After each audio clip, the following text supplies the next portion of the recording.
Everybody, I'm going to go ahead and call the special joint meeting of the City Council of August 18th, 2025 to order at 6 p.m. exactly. Totally on time. It's awesome. All right, City Clerk, roll call, please. Zazada. Here. Larson. Here. Smith. Here.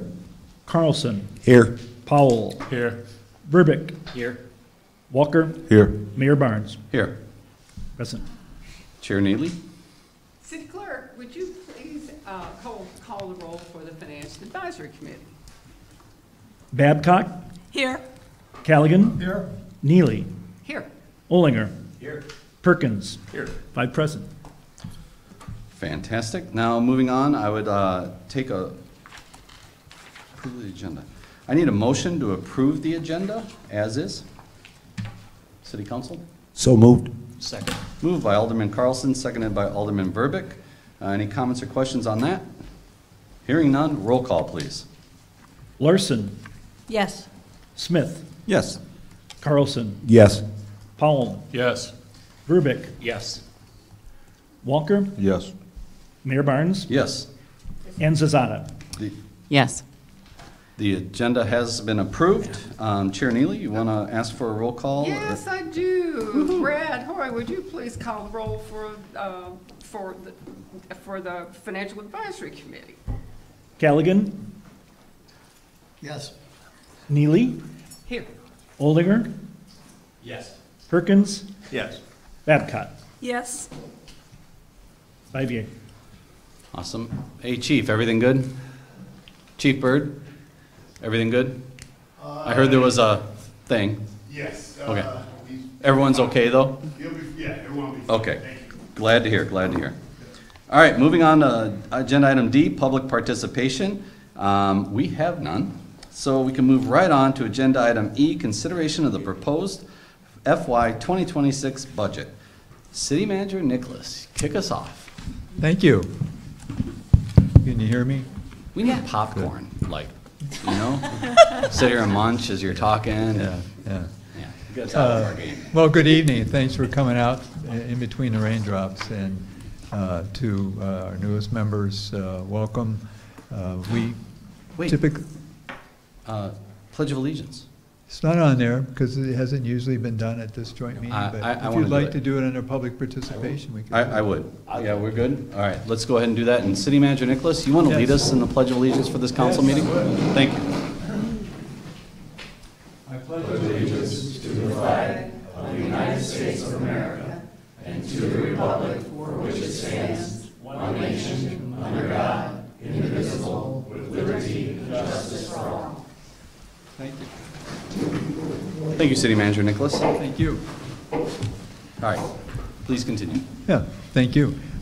So I have provided you with some background information on a preliminary point in our budget process. It's a very public process. We are proud of how we present the minutia of the public's budget beginning in August and this meeting through usually the first meeting in December. And there are many opportunities for the public to participate. There's one tonight. We don't have members of the public here. But as there's more coverage of this, I suspect we may have a few in October when the Finance Advisory Committee sees a more detailed, more robust budget. Right now, you've got something that you can fold up and put in your pocket. And this is what we're aiming for when we meet in November, December, to go page by page through every fund, every program. Brian, you'll enjoy all of that. But at this point, working on some very preliminary estimates of revenue and with obligations already charted by the council over recent years, we have an idea of where our expenditures are, and for those who are looking in tonight, about 85% of those are personnel. So that tends to make it sort of a de rigueur to have department budgets in a conceptual way to me and to Susan Hauman, who is our finance director, by this time in the later summer. And Megan Challen, who is here sitting in the back quietly, is our senior accountant, and she also plays a large role in the preparation of the budget. So here we go. Let's kick it off. I should say to those that are maybe doing this for the first time that there are always little obstacles that are in the way, whether you're in the private sector or the public sector, in pulling together a preliminary budget for your boards or councils and so forth. And in our case, a couple of them we mention every year for those who are not familiar with the budget process. One is the fact that because a lot of our key revenues are state shared revenues or revenues that are collected by the state and remitted to us usually 3 months later, right now we're working off of numbers for our predictive purposes that were registered at the state level in April and May, and here we are, obviously midway through August. So that, now, we've been doing this for a while, and we can see patterns that develop over the years, and so we filter in what we think are important variables, and then we do our best to give you something to look at. And one of the things that you'll want to look at as you've had some time to consider the background for tonight is that first table. We thought we'd just splash you with the major general fund revenues, what they are. We have property tax, which is in the top section of that. And we have state sales tax, home rule sales tax, municipal utility tax, investment interest, which has been running very strong, but a slightly different interest rate atmosphere right now. We don't have any major intergovernmental funding from the federal level. We do get state shared revenue in the form of state income tax shared with all municipalities on a per capita basis. And when you add all that up, we're looking at about 75% of our total general fund revenues coming from those categories. We have another 24 or more categories of a lesser nature that we'll talk about a couple months from now, or at least you'll see them portrayed. Property tax levies, by the way, I'm going to go, I'll take a breath here and there, and anytime you want to interrupt, please do. This is considered a special meeting, which it is special for a lot of reasons, but it's also usually run in a workshop type fashion, so we get some good dialogue back and forth. Property tax levies, for those of you who have been involved with the budget, you know that all of our property tax dollars go to our fire and police pension fund obligations. And our current obligations are set by actuaries, which work with us and all municipalities every year, and tell us what we need based on expectations for revenue growth and employee growth, and what we have to leave that open, Paul. Yeah, Paul? You can't close it. We can't close it. Yeah. Open Because we have to be meeting. a public meeting and it We has to have be to open. have, Yeah. Thank you, though. Yeah, thank you though. I've done that myself. Many times And I I've wanted wish that, to. but yeah, we can't do it. Our current obligations will be met, as I said, but we have some unfunded liabilities, which you'll see at the bottom of page 3 in your background. And our unfunded liabilities are significant, probably no more significant than half of the cities and villages and towns in the state of Illinois, but it's nevertheless very significant in terms of our annual revenue. And the total at this point, based on the 2024 actuarial reports, was 104 million and change, so that's a large number. By the way, you see an errant page, just one page, thanks to Linda. No, it's very good. When I was setting this up, I went back today and I thought, what is wrong with that? And back on June 18th, I was working on a couple little things as a warm-up for what we're talking about tonight.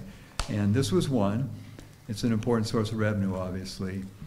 I plugged in a number and I thought, that I had not perverted the cell, but I had in the Excel spreadsheet. So that's why you got the same number twice. It just parlayed over without allowing the proper addition to scale. So I believe this is correct. This is the number you suggested, and there you are.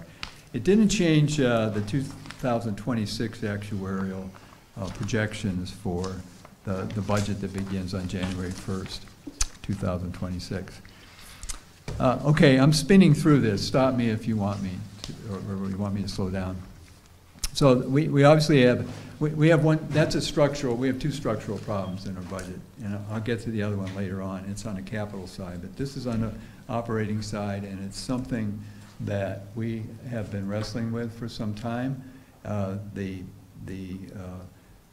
shortfall between all of our property tax and what we owe has been around 1.75 million to a little over 2 million. Last year, not so bad because we had an interest rate bump, which is welcome, and it made some difference in the actuarial report. But for 26, we project, based on the actuarial report, the most recent actuary work, that we're at over almost 1.9 million short, and we pay for that out of our balance, so that the taxpayers don't have to get a levy that will drive the rate up that falls against their property's value. And we've been doing that consistently for some time. And that's part of the, I know the mayor, and in particular the council as a whole, have been working very hard to lower our overall tax rate.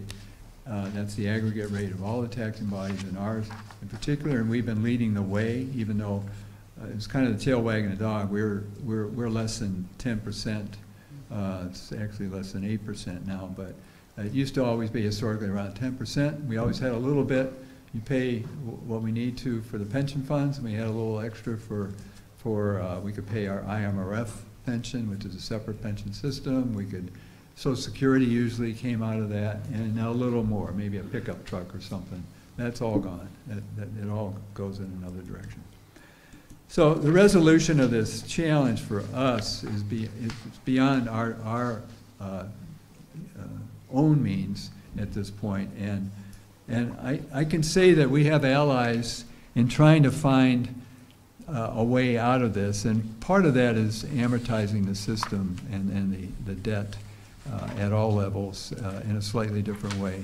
We have a closed amortization system which assumes everybody dies in 2040 payout.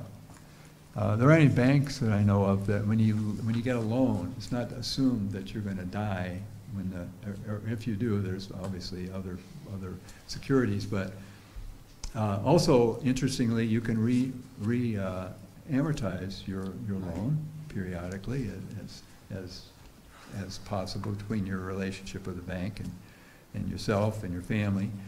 And then also you pay it off, or you get close to paying it off, and you want to get, you can actually extend it by getting a oh, wait.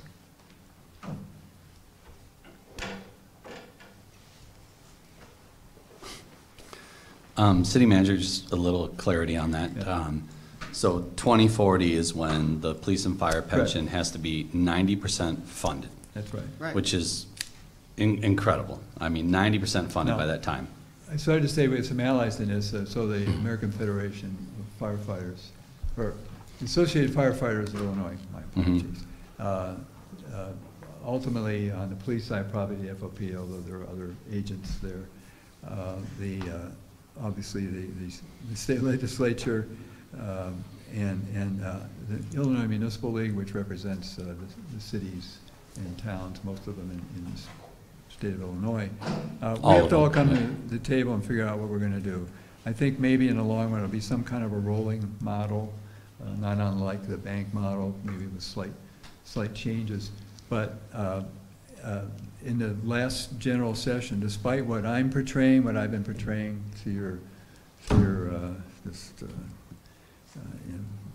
I don't know, to your wit's end, I guess, did not rise to the level of even a shell bill in the legislature in the fall session. So or in the spring session. So we probably won't have any action on that in the fall, but possibly next spring. And we're hopeful, and stay tuned. We'll keep you informed how that goes. Do you mind if I verbalize a summary really quick for myself and then everyone at home? So the police and fire pension has to be, that $104 million has to be 90% funded by the year 2040. Right. So our pension obligation right now, looking at the chart that you gave us, is, well, it was in 2022, 8 million, then 8.8, then 9.4, then 10.4, then 10.8. We have a shortfall between, and this is important everyone understand, all the property taxes that the city of DeKalb receives, all that economic development on the south side goes directly towards the police and fire pension crisis, and it's not enough. So out of our general fund, our checking account, essentially, we've been kicking in 1.2 in 2022, then 1.7, then 1.7 again, then $2 million. And most likely, even though 2026 we got a little dip because of interest rates, this is going to continue to go up. And that's what your chart, I'm sure you're getting to at some point, shows in 2033, roughly, 2034, I get to take the keys to City Hall down to Springfield, hand them to the governor, and say, I guess the city's yours now because we're bankrupt, because your legislators can't effectively create a structure that municipalities in the state of Illinois can afford that's realistic. Is that a good summary? Yes, and I should say what we're talking about here is just the city's portion of the overall tax bill. Yeah. Yep. Not everybody has the same challenge, but we've had it for a long time. Which you cover that too, just to clarify again, the city's, when you take the aggregate tax bill, we're less than 10% of what people pay in property taxes. School districts 60 plus, right, and all the other taxing bodies make up the rest of it. So we don't have that much coming in when it really comes down to it for property taxes, yet all of it goes to the police and fire pension.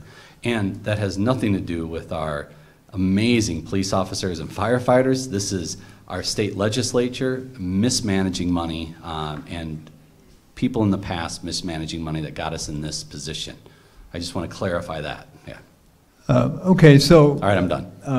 To do our part, though, to try to nevertheless take the lead in property tax reduction for other reasons that are more near and dear to property owners who live in our community. We've gone from about $11.50 per 100 EAV down, and ours was about $1.24 out of that 11.5, down to just under $8 per 100 EAV, which is almost a 31% drop in the last 5 years. And our own rate is now gone from 1.24 down to 0.62284, so about half.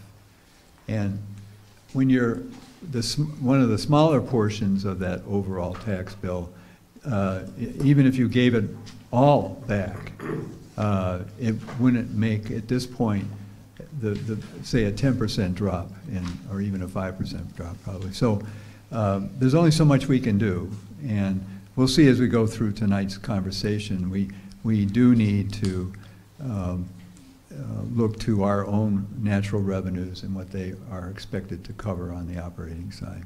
Okay, so right now we're still talking about operating, not capital here, just the operating side, what pays the bills for the people who do the services that our residents will recognize. State sales tax, home roll sales tax, utility tax, state income tax are all summarized on page 6 of your background. I'm happy to answer any questions there, but those are the essentials. The increases there are about at a par with what the actual increases were in the last couple of years. One other thing I just want to say in passing, the impact of Meta on all local taxing bodies is extraordinary. In 3 years, Meta has generated $46 million and $46,342,347 to be exact for our 10 taxing bodies. And it obviously increasing as time has gone on. That's just 3 years. What that has done for the community at large, since we're principally responsible for economic development, and that means things like Meta's development, and property tax is only one part of that. But that does give you an idea of what the impact can be and what that's done. And I broke it down by taxing bodies and also what the trend there has been. So you can look at that, and if you have any questions, let me know. And City Manager, I'm sorry, just so I understand that, 2021 is 0, let's say. So you're saying in 2024, Meta is paying $31 million in property taxes that is going into the levies of all the taxing bodies? Is that how I'm reading that? It did in that 1 year. Yeah. And the cumulative of the 3 years. Now, Right. there was something in 21 as well. It was an outbuilding, it was a building Right. down by, yeah, it was, But 2025, is it still 31 million? 25, don't know yet. Right. They have been. Most paid. likely it's going to be, But, well, it will be that and more. right. And we're not, at this point, it'll be in October when we come back together. We'll talk about the levy and what the options are. At this point, we're still waiting on some firmer numbers in terms of the community's EAV. And we get a computation report in about 3-4 weeks that pretty much wraps around it. I mean, things can change. There are appeals every year, $65 million maybe from the EAV or something like that. It's a big amount. We will see more. So Meta now is coming in. All their buildings have been completed, and they're now they're occupied and they're being energized. And as that is all happening, we're seeing now their full abatement coming, property tax abatement coming in. So the EAV is going to go up, but the abatement is going to be greater than it was last year. Last year would have been the peak year in terms of unabated taxes. Yeah, I just thought it was, and I'm going to be quiet, I swear, but calling out that it's in 2024, $31 million is what they paid in property taxes to all the taxing bodies, and we noticed the school district got 19 million, so that's 19 million additional per year going forward, minimum, that they have compared to 2021. That is, it's an astronomical number. And that's why we continue to try and figure out how we can drive more economic development on the south side of town, as well as more data centers, if we can, on the south side of town, because the impact to us and all the taxing bodies has been substantial. Okay, general fund revenues. I'm going to stop. Questions? How about some expenditures? Let's jump into that. Oh, Paul had. Yes. I do have a Paul. question. So, because of the issue on the grocery tax, where does that show up on the revenue side here? So until the end of this year, we have a state tax. That goes away, but an equal amount, an equal tax comes on. So is it separated out? It's a 1% tax, which is part of the general sales tax. It's included in this. So it's not extra. It flips from state to home rule? Yeah. That's correct. Okay. So there is no increase in the grocery tax. We Yeah. just It would still continue fall the tax against that's been on the same books, articles yeah. and so forth. If you buy a candy bar, that is 6.25% tax. If you buy some loose nuts, that's 1%. And even before there was a break for persons who are at the lower end of the income spectrum, that was the case. That's been the case for decades, and that was done. The state legislature was trying to give a break to people who wanted to buy lettuce and tomatoes rather than buy tomato sauce in a jar and less sugar and salt and so forth, and make their own, consider healthier. So we'll only charge them 1% tax on that, 6.25% on the other. I don't know from a sociological standpoint whether that objective of healthier eating was successful, but it does in terms of the pocketbook make a difference. So, But I do think it's important to note there is zero change on That's grocery correct. taxes going That's forward. correct. Zero change. we're paying it now, we're going to pay it next year. Okay, believe it or not, we have people who work for the city and are working for the city every day. The departments are portrayed on page 6, table 6, and you can see a little bit of the history. Full-time, part-time, Now, these are equivalent, so it may be one actual body up or down because there's some, we don't have as many part-timers as we used to, but we do have, this is, again, equivalent. So, but in terms of heads, that's pretty darn close. We have, in Table 7, we have been working with a new fire station we're working toward at the end of next year, a total of officers and union firefighter paramedics of 75, and police sworn officers, which includes the command staff, chief and deputy chief and commanders, of 75 at the end of this coming fiscal year. You go over to the next page, and the projection there is only to show some conversations we've had here. These are not binding by any means, but in terms of department interest and some council discussion, again, not determinative. We were looking, you go further, one more year out into 27, the possibility of increasing police overall staffing so that we can regularize certain things that are of much interest to people in town here, such as regular, daily, 7 days a week traffic patrols of an impactful nature. And on the fire side, that's to fully, we have a jump company right now at the new station, 3 rather than 5, and that's to get us to 5 so that we can operate a truck out of there if that all works out. Some good news, so it isn't just piling. We're unloading debt. The latest venture in debt-wise was started this year in terms of a substantial regular payment of about $400,000 more, plus or minus, for the fire station construction. And that, and also the architectural work leading up to the construction. But as you can see, there's a bold black line there. Everything changes in just 4 fiscal years, from 5 fiscal years, where we go down to the lowest level of debt we've had in 15 or 18 years. So that's a good thing. As you look out, if we're looking for mitigating circumstances going out in terms of the drift of revenues, the demand for services, and what's happening on the property, on the pension side, you see some relief. It's about $1.5 million a year going forward. Unless you want to borrow some more, and then it changes the numbers. But right now, we don't have a plan to borrow anymore. On page 8 of 18 here, you'll see a projected FY26 budget.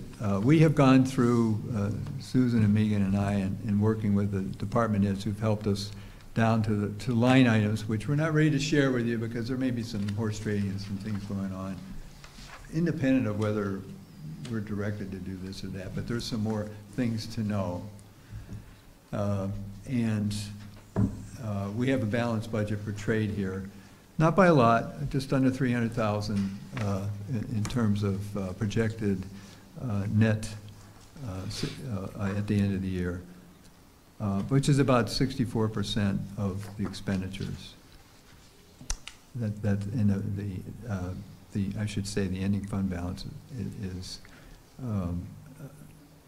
about 34,661,000. You see where that is. And then we did a really rough projection. We follow the policy of the council, obviously. You want to hire some more or not hire some more, it can make some difference.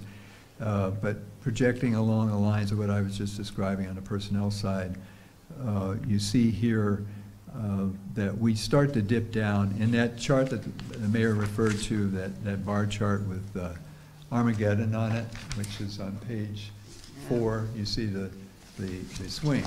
Now, I'm crawling up to another policy option, which is on the capital side. And I will just tell you that that may change that bar graph, but let's let's take another breath here and I'll stop. Do you have some questions on the expenditure side? One point of clarification, since we have some new Finance Advisory Commission members, some new council members, what we're doing right now is just reviewing the proposed budget. Yeah. We're not solidifying it in any way, shape, or form, and the city manager, I'm assuming, is gonna have an ask, well, I know there's an ask at the end, Yeah. for guidance on this. So this is really just, hey, this is what's on the table, open for conversations, and we'll adjust, but we'll be looking at finalizing the budget more in the October timeframe. So, yes, but we have only so much time to do all this, and particularly in a very public way. So we spent the last 6 weeks, some of us more than others, but all departments have been involved in this, looking, do we cover constant services? So if we don't expand, we're not going to do something else that we haven't been doing this year. But just to do that with union pay increases, with cost of living on the management side, and are we going to be able to fund that? So we started with that on the revenue side, and what I showed you on page 8 shows that, yes, barring something unpredictable, we had COVID 4 years ago. That made a difference and led to a lot of internal negotiations over different things. But, so that's where we are. It's a balanced budget. What doesn't what I've shown you include? Well, now we get to the other structural part of our discussion tonight. So we talked about pension funds not having a path to resolution, which makes it a structural thing rather than a cyclical passing issue. On the capital side, we have 3 capital funds. There were copies attached to your agenda background tonight. One is, it's called our motor fuel tax fund, Fund 210. If you're following, and there were some sidebar sheets, right. So the principal source of revenue in that is state motor fuel tax money that comes to us. The state taxes fuel sales. We get a cut of that on a per capita basis, so much on a per capita basis, or per capita, but also per gallon. Excuse me, I got ahead of myself. Per gallon basis. Right. Gallons sold in the city of DeKalb. So a pretty steady 1.75, 1.79 million. That's the last couple of years. That's what we've been getting. There are some other things. We get some investment interest. Refunds, reimbursements, sometimes that is high, sometimes it's 50,000. We get to about 2 to 2.1 million in revenue, and we have no trouble spending that. We have to use that money in limited ways. One, we can use it for street improvements.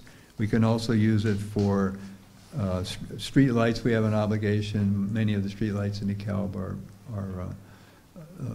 repaired, and the lights are changed by the city of DeKalb. And then the snow melt that we put down, the ice melt that we put down, salt and other, for the most part, that can be purchased with motor fuel tax funds. We can also, in connection with our annual street maintenance program, we can attach architectural and engineering fees for working on what streets are the ones to be designed for repair and so forth. But that's that. Then we have a local motor fuel tax, which is something that was imposed by the council about 10 years ago, and in 2019 it was increased to 9 cents a year. And if you look in your background, I'll take you to page 12. Our rate is 9.5 cents. 7 cents of that, most of it in other words, goes to road improvements, mostly our street maintenance program. The airport gets a penny and a half of that, and the vehicle replacement fund gets about a penny. So if we add all that together, what we get, and this is the all-important thing because we talk about roads often in here, on an annual basis, what we naturally would get is about $1.75 million. $1.75 million. This current year, we together, the council directed us to come up with a $4.5 million program. So we use all of that money, and we used a transfer of about $3 million from the general fund reserve. It's made a big difference. It's covered a lot of ground, but there's a lot of ground yet to cover. I'd like to say on the whole we covered all the, quote, failing streets, but I don't think we did. We made a big dent. We hit the failed streets, but failing it's a little bit of a judgment call. Some look like they're going to dust, and then there's some stability for a year, and then some on the other side of town look like they're stable, and then they go to dust. So we try to be flexible, but we don't have a lot of latitude once we authorize a contract and work gets going. So where do we need to be? So I have a couple questions to ask you tonight for conversation. This is something that the general fund can't indefinitely support. We just got done talking about 1.8 million. That's where we are now with the general fund supplement on the pension side. And what I propose in this budget is a $3 million, which is still bigger than any but this year in the history of our annual street maintenance, $3 million budget, of which we can come up with 1.75. So we have 1.25 plus 1.8, and we got 3.3 million. So even if you want to be conservative, call it a $3 million bulge from the general fund reserve. And if we wanted to continue that, we could continue that for a period of years, but then you have to look at that. Now we go back to the bar chart, which is only assuming half of that. So double it, and we get to about 2030, 2031, where we get down to between 25, I mean, this is all, things can happen. 25 to 30% of our expenditures, based on your policy, would be represented by the general fund balance. And once you get below that, we have to ask ourselves, and we ask ourselves, you have to ask yourselves, how do we put on the brake? And then if we put on the brake, what is going to be the what's going to be the green part that's going to make that happen? So I purposely raised some questions this year because we're sitting okay. And 4 years from now, we're not sitting as well, but we're holding our own. But 6 years from now, it's too late. Barring nothing at the state level and another nice source of revenue. And I'm thinking, I was just talking about how the debt service, the decline in our obligation annually is a good thing. But we are also going to continue to have increases in labor costs and other things. So sometimes that's covered by the state sales tax increases, or there aren't any local, and I don't see that happening at the state level, so I don't think that's a bailout. The annual natural increase is about 3.4%, and when inflation is more than that, then that eats that up. It doesn't quite cover it. So that's the other structural challenge, and I lay it before you tonight because it's before us. We're not looking to just dump it in the middle. Ultimately, we're all together in this. We're trying to figure it out, but I didn't want to go another year without putting it out there, and we can talk about it, and maybe now's the time to do that. So for clarification, you're saying that if we did not dip into our reserve fund, we would not be able to execute on $3 million worth of road replacements. That's correct. Right. So the question is that something we would like you to pursue as we look to finalize this budget, being the fact that we have a 63% fund balance, which is $34 million. Which if we go ahead and do the $3 million and we take from the reserve, we're down to 58 then. Right. And that means, based off of your projections on sales tax revenue and all the other revenues, that they come in exactly to the dollar that you're talking about. We're very fortunate that our city manager is conservative by nature. We saw that last year because our fund balance went from $32 to $34 million, based off of the fact that we exceeded, whether it was interest rates on our money or sales tax revenue and all those other things that come in, But we were able to, even doing $4.5 million in roads and dipping into our fund balance to fund that, we had enough excess to come in to cover that and also increase our overall fund balance. So, because the alternative is some sort of tax increase. If we want to continue doing the 3 million without dipping into the fund balance, we need a tax increase to make that happen. Would that be correct? That's correct. Or we decide we're going to just not do as much in roads. Right. Yeah. But Yes, the- okay. yeah. Alderwoman Zada? And to clarify what you're saying there, just so I understand, so you're suggesting all of what you said based on the 3 million just for next year, but then does that assume 3 million moving forward forever? Yes. Yeah. I think that, you know, if we put in this big 4 million this year, right, and then if we put in 3 million next year, I think what we're looking at is really solid catching up that's been done. You know, and I think we could look at reducing it after that and maybe revisit it in the future, maybe getting to like 2.75 or, Right. you know, 2.5. But it really comes down to, I think, correct me if I'm wrong, if we did 3 million a year, are we catching up? We are, Maintaining? yes, we're making movement. So if we go below that, then we're in the situation we were, we're continually getting further and further behind. But the way I see it, the more economic development we bring in, the more restaurants that we bring in for sales tax, right? The more people we bring in, the more groceries we sell, all those things is going to be increased revenue. Ultimately, we have the opportunity to do $3 million in roads this year. And if next year, when we're sitting here in August and it looks like the projections weren't there, we could definitely go down if we wanted to, or raise taxes, not a fan. But ultimately, we could go down at that point. We're just looking at this next year. Yes, City I Manager. should add, that I don't want to miss this. And then every year, there are some non-personnel, small capital purchases that we make out of our general fund. And I identified about 100,000, there's more, but about 100,000 on the fire side, 100,000 on the police side that are arguably important to Yes. deal with. And so that's also included, so that's another 200,000 on, but we'll, presumably that's going to be included if you want to take something out of the balance, because then that can, for instance, our there's a dispatch system we have for fire, which is halfway done, and we can't go backwards. We got to go forward on that, so there's something like that. And on the police side, the system that is working our LPRs, which has been good, but now that's License plate recognition cameras, yeah. So now we go to a different system, and it allows us to put LPRs on vehicles, which, you know, they're hanging on poles now, but then we can create a more of an opportunity than to. Which anyone do that's what been you're on a doing. ride along, I can't tell you how many parking lots we're in, and they're manually typing in.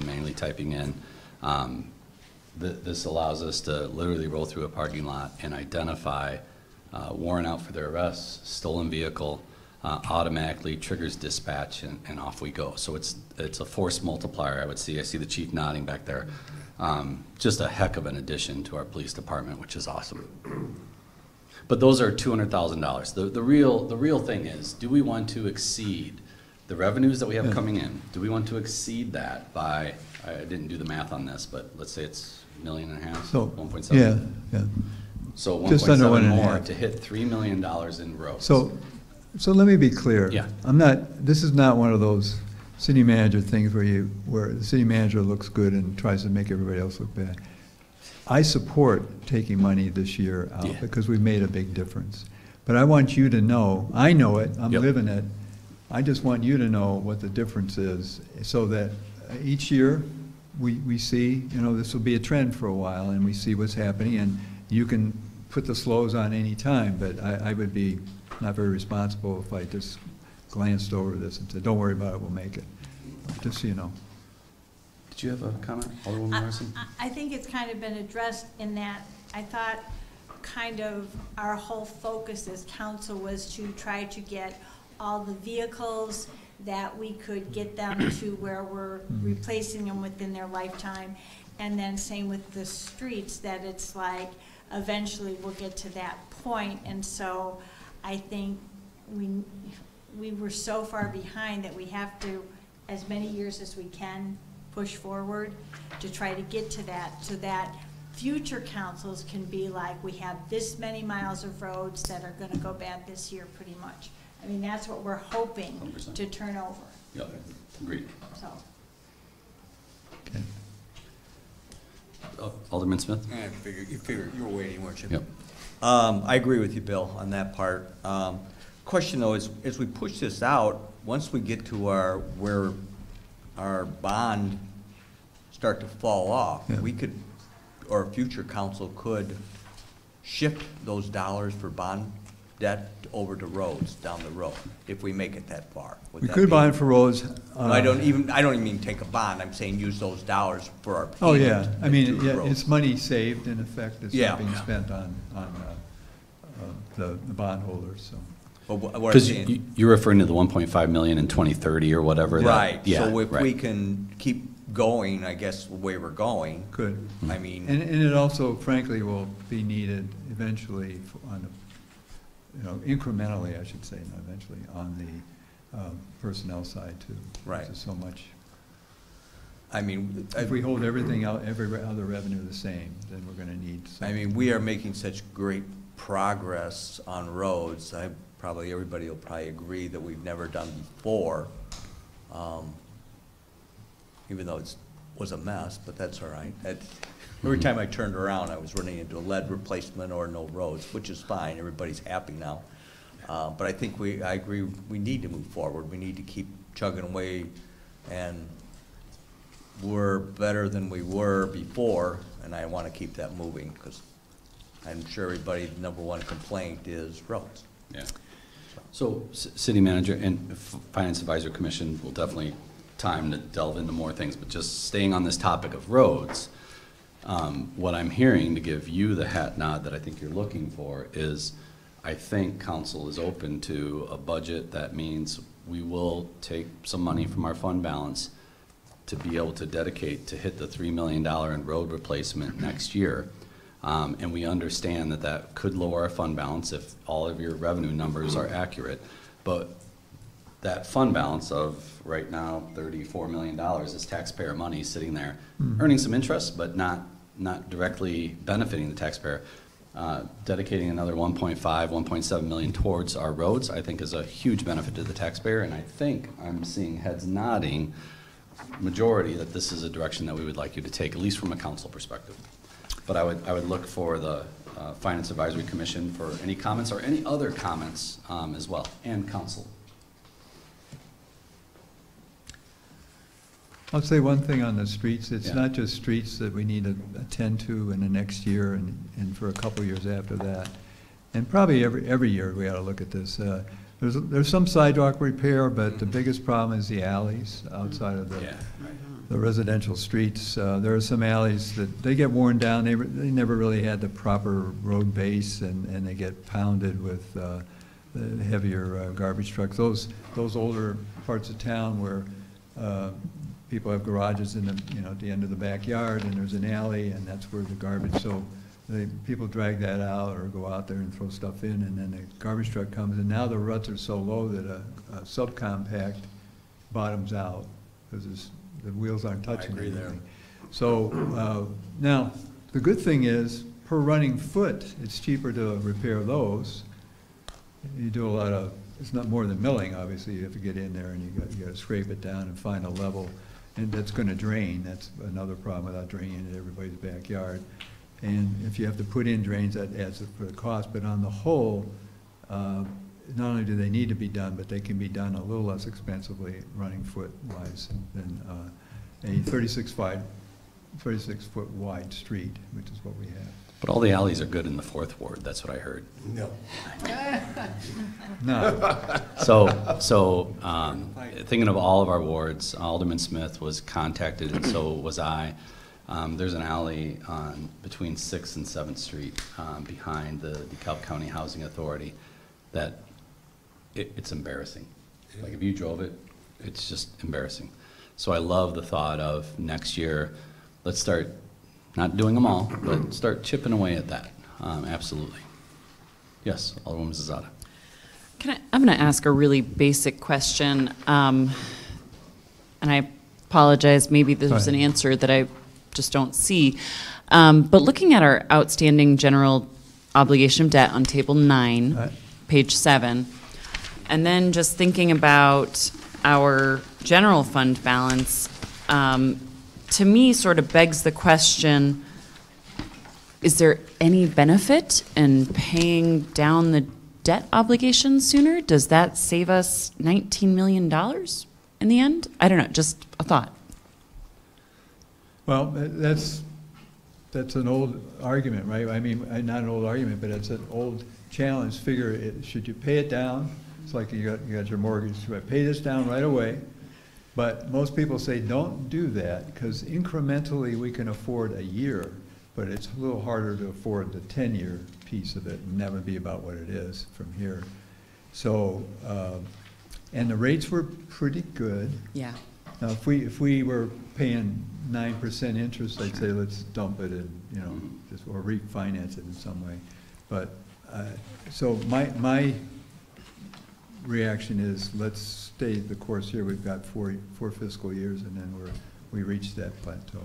And if I remember right, when we did the fire station, the interest we're earning off of the money we have exceeded the interest payment that we would have on the bond. So we're doing okay, just not paying those off because of the rates that the city manager and the finance team have been able to negotiate. That's what I was vaguely remembering. I was like, I know there's a reason we did this. Yeah, okay. Yeah, no one likes paying interest, but we're earning it too, which is great. Yes, yeah.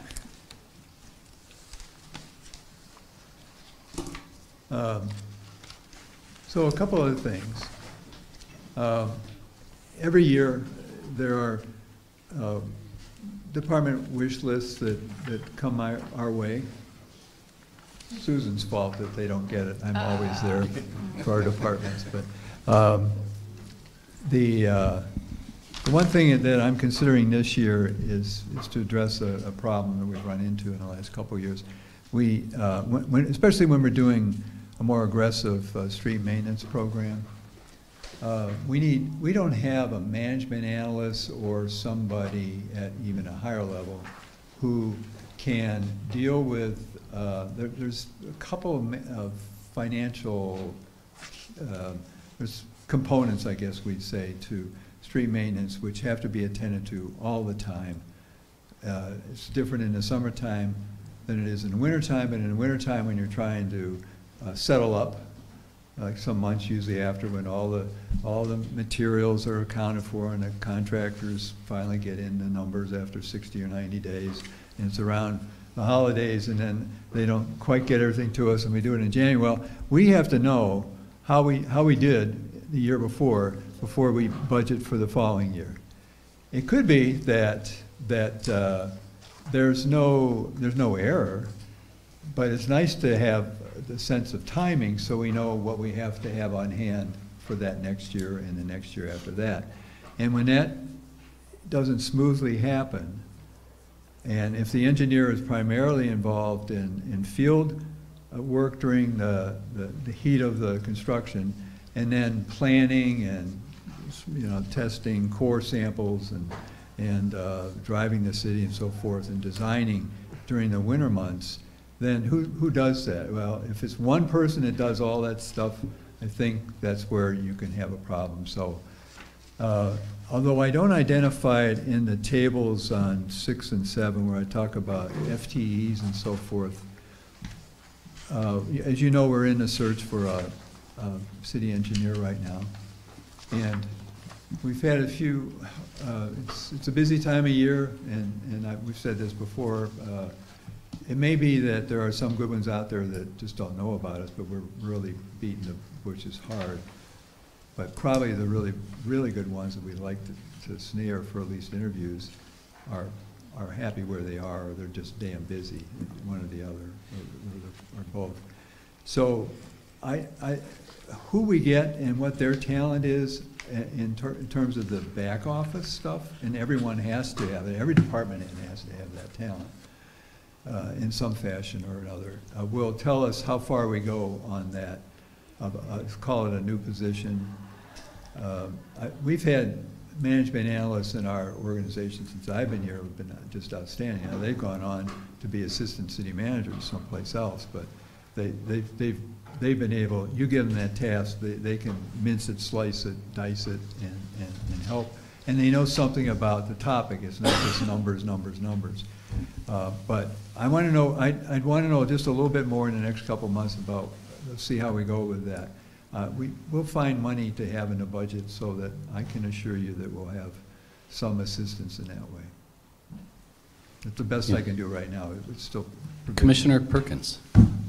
So I do have some, that's a great jump off point, Bill. I was trying to work through this and let the whole process go through and get everything on the table.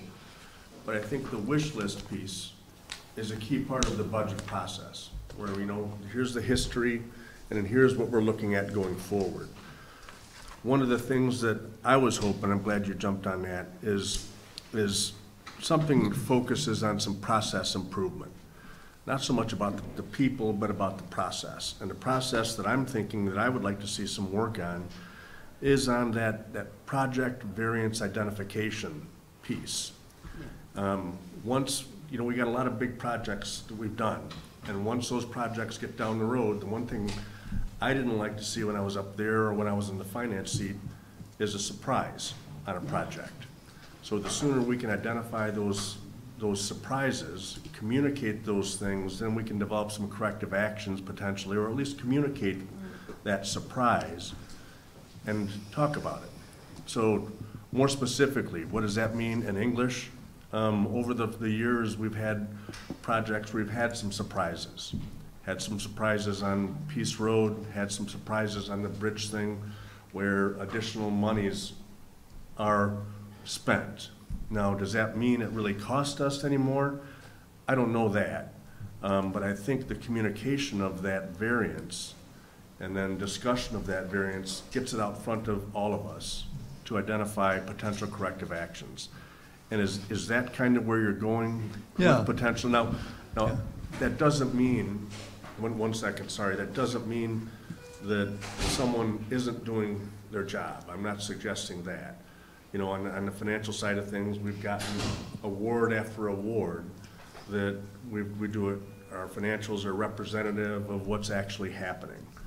But I think that person or that process involves a skilled individual that's well-versed in governmental legislation, how things fit with the state and requirements, and how those things also fit in with our contractors. So I think it's a difficult position to fill, but I think it's a process that I think we could try and improve on. You know, so, and that, which brings it back to the wish list, and the wish list ultimately lands on, well, what are we gonna spend on roads, what are we gonna spend on vehicles, and oh yeah, what heads are going to change? Is it gonna require additional heads to improve that process? So, just my thought. And no, there's a lot of validity to that. In our case, the issue was not did we spend more than we anticipated. We spent more at a certain time than we anticipated, but if we could have spent it at in a more evolving way based on what we knew. And when you're dealing with other levels of government, they're not always in the same step as you are. Then that would have helped us in our budget planning and in the final resolution of projects, the closing of projects, and so forth. So we're aware of that more than anyone in this room, and whether it's a street project or if we were contractors building houses, it all starts with the contract, right? You have an obligation if you're producing to meet certain specifications, and there are prices for those because you've accepted bids, and the council has approved bids, and then we're off and running. And you can bet that the people doing the work on a weekly basis, because usually construction projects are, if there are workers there, and there always are, they're being paid on a weekly basis, maybe bi-weekly, but usually it's a weekly basis. So they know what they're paying out, and then that has to be, that has to correlate to what the project is, and we have to identify that so much was spent on such and such a wage for this project, not that project, this project. And along the way, we can get monthly reports or whatever we think is the best time frame.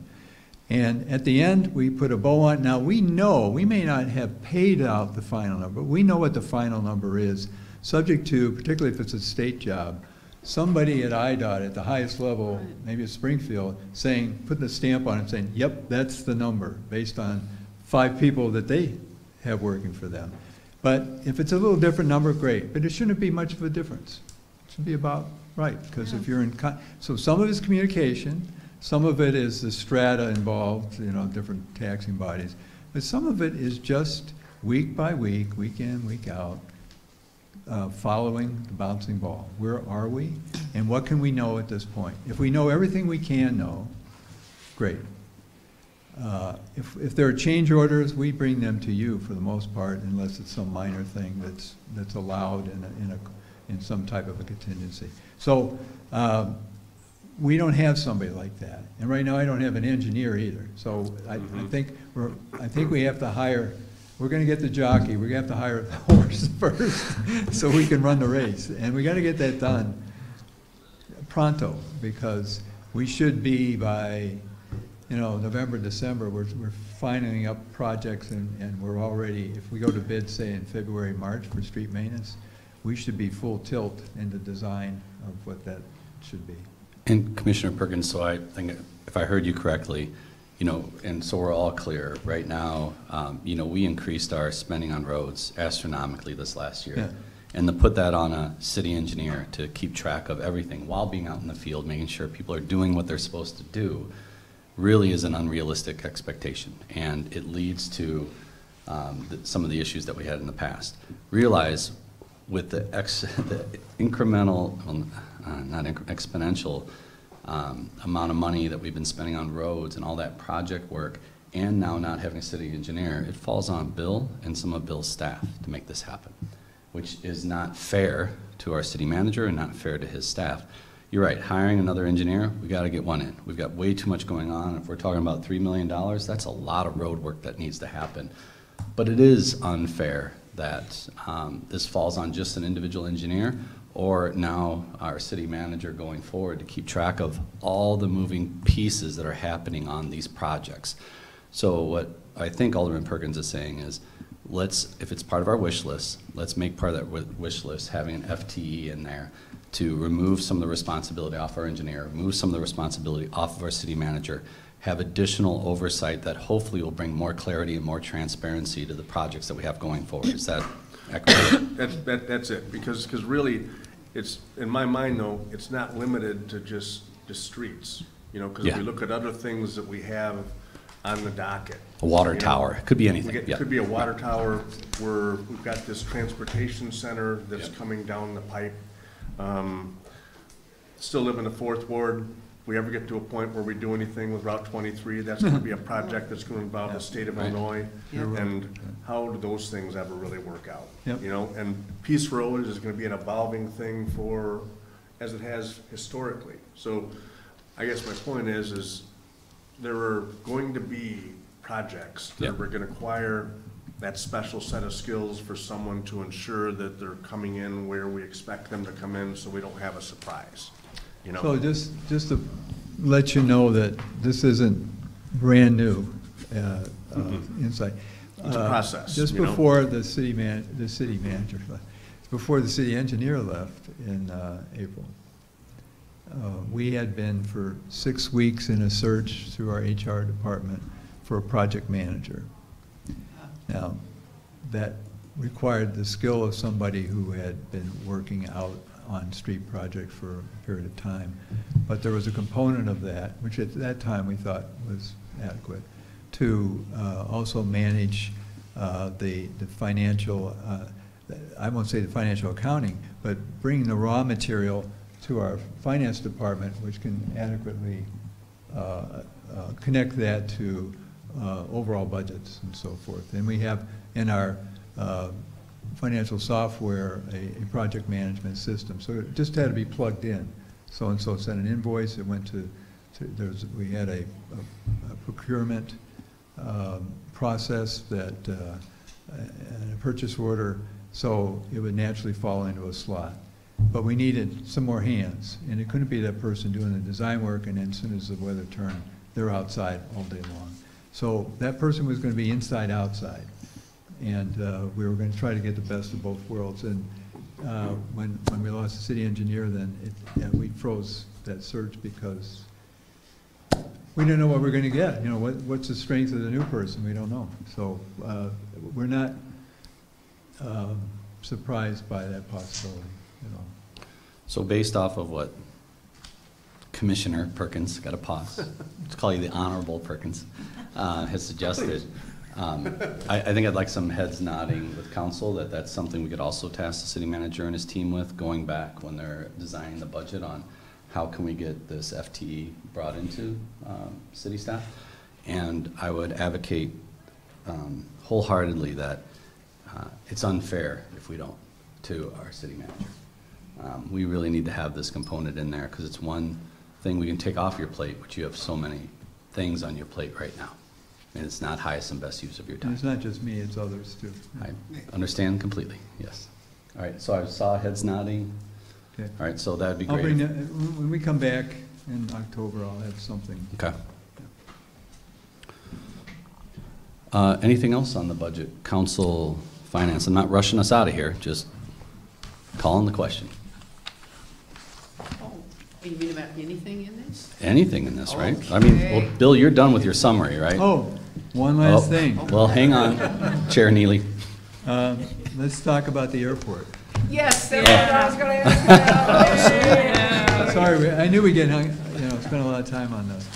So, the sweet thing is that NIU and NIU administration and the athletic department have created an agreement with the Mountain West Conference, which becomes effective on July 1st next year, so less than a year away. And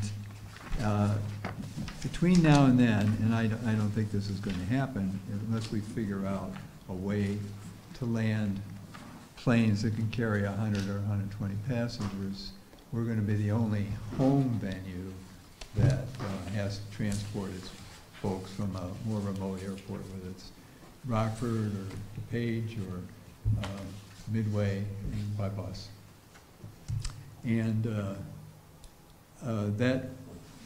that is something that probably initially will be acceptable, but I think over time that conference will probably want to know, and without putting necessarily any funds into it, want to know when we're going to have this. So I thought for our part, because it's our airport, we ought to see what we can do within the parameters that are allowed by the FAA.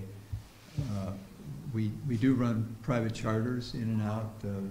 There are charters that fly basketball and other baseball, softball teams in and out of our airport. Any planes that have 30 or fewer passengers can land on our 220 runway. But above that, no. MD-80s and 737s can do 120 people or more. And while we have all the runway length, there would probably be some additional taxiway improvements right in front of where a plane would taxi to discharge passengers is more than adequate. We just in the last couple of years poured a lot of new concrete there, and that should be good. What we don't have is a telescoping ramp, which would be odd anyway because we have a one-story area that we would bring people to, and it's not up here, it's down here, so it would have to telescope up. I don't know if they might make it. So we're in the process.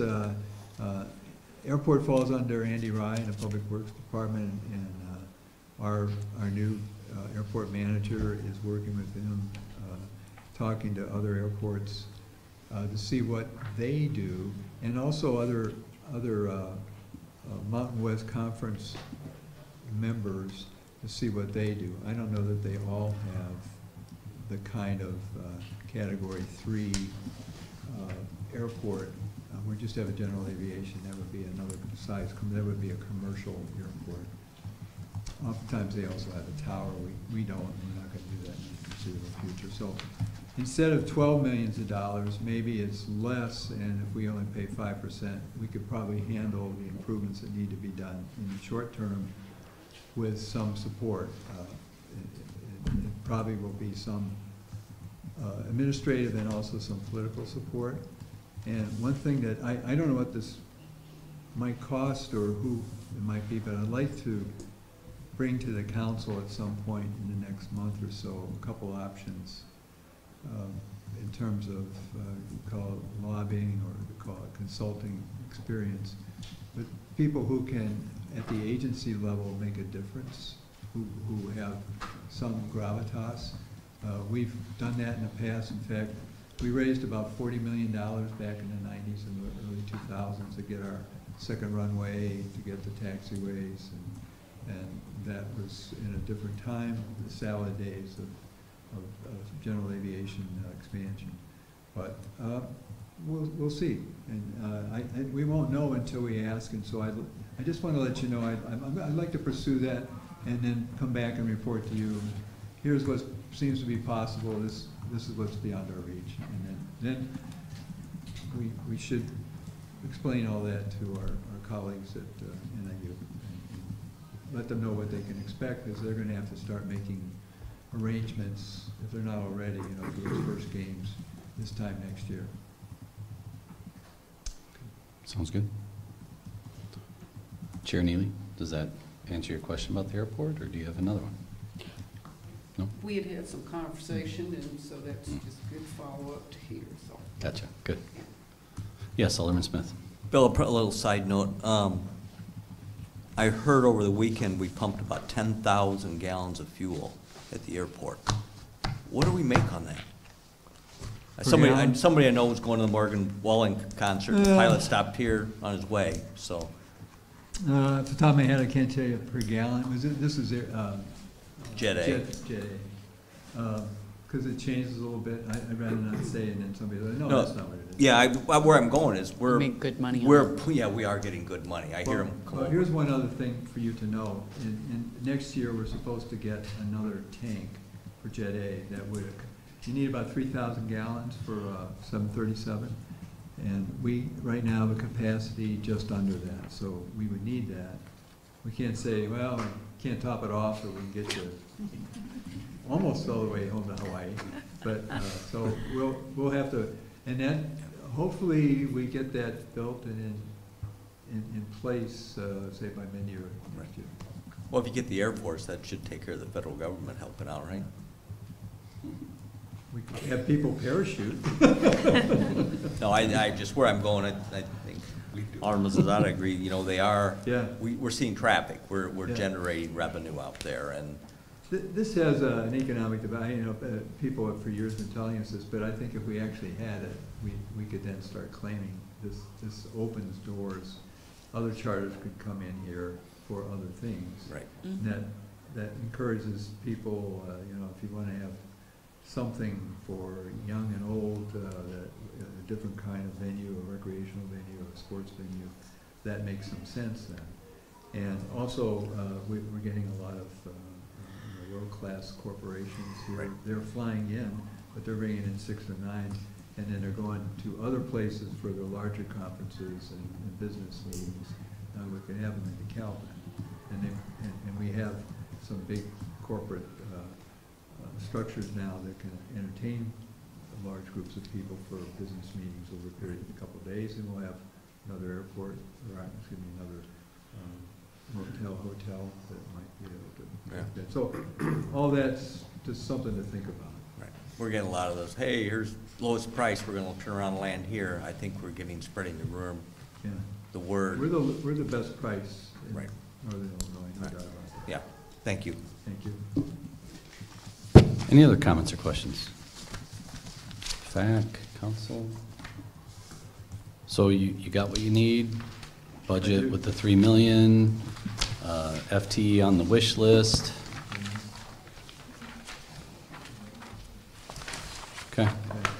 The people sitting here with me, I appreciate your kind comments about, but I'm just the maestro. This is the orchestra. You know, They are very good, all of them, at what they do, and then some. And when it comes to the budget, we all sort of lean in together, and I really appreciate that. And, I guarantee we'll do you proud this year too. and I think we all know that. But we also see your light on Saturdays and Sundays in the office, so, yes. We see the whole situation, so, all right. If there are no other comments or questions, hearing none, I would take a motion from City Council to adjourn. So moved. Second.